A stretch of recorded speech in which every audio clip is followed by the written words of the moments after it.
বাংলা নববর্ষকে স্বাগত জানাতে লালমনিরহাটে আনন্দ শোভাযাত্রা অনুষ্ঠিত হয়েছে।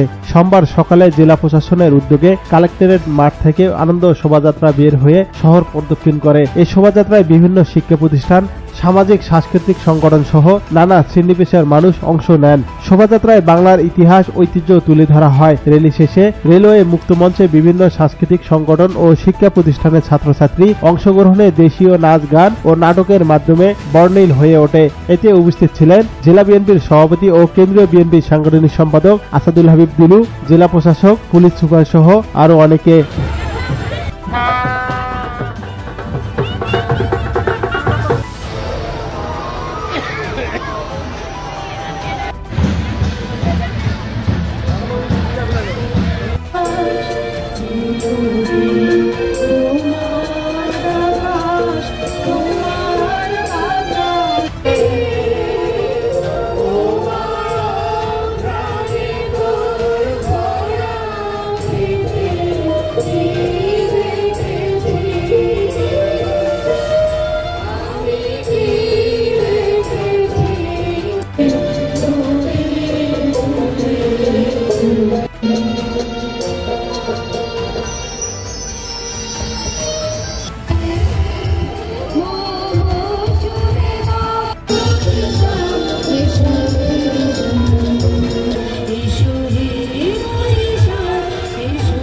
News desk, ABN 24।